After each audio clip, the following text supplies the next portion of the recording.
Let me tell you a little bit about Kevin Grogan. I'm a patriot. I make no apologies for it. I love my country, and I love my countrymen. Things like our national anthem, our flag, and our people matter to me. We are all symbols of freedom, and in my 47 years of life, I've had the privilege of living in this country, and I wouldn't trade it for anything.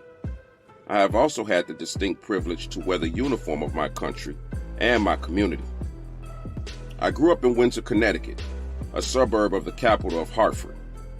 I grew up around Irish people, Bohemian people, Polish people, Russian people, Puerto Rican people, Black people, Indian people, Mexican people, Peruvian people, Canadian people, African people, and probably more kinds of people without even realizing it.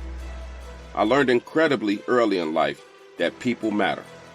Rich people, poor people, Jewish people, Catholic people, Muslim people, all kinds of people ate dinner in my parents' home.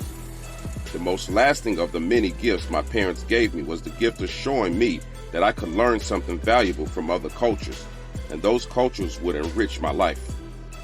It's a gift that benefits me in my life every day. I don't like every person I have met in my life. I have seen the best and the worst in people, and have been to places where I thank God every day that I don't have to go back. I am also tremendously thankful that I live in a country where I can say and do pretty much anything I want without being molested by our government. I am also thankful that I live in a country where you can do the very same thing. The fact that we place such value on God-given freedoms and allow them to govern our way of life makes this the most livable country on the planet, in my opinion. In high school, my brother studied the civil rights movement in this country.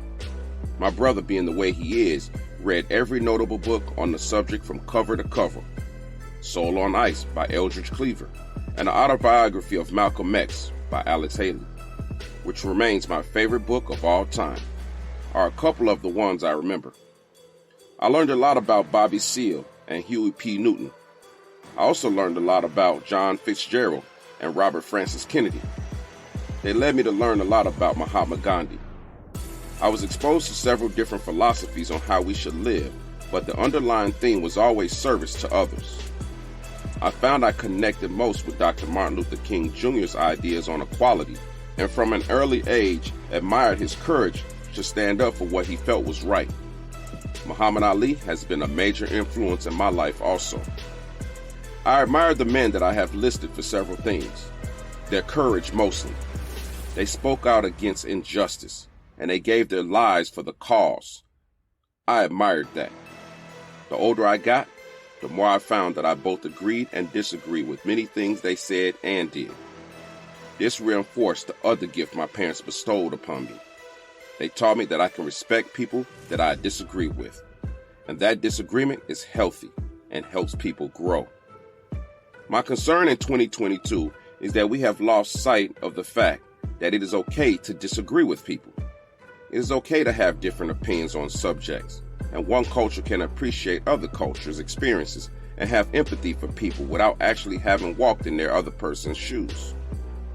I just want to give you some insight as to who I am and where I come from before you read this book. I also want you to understand unequivocally why I'm writing this book. In the words of one of my all-time heroes, our lives begin to end the moment we become silent about things that matter. I have used the names of real individuals because of my heartfelt gratitude for many of them and my disdain for others. I have changed the name of anyone who was a target or the subject of the investigation. I've done this for two reasons. The first of which being I, in no way, wish to glorify criminality or those who engage in it.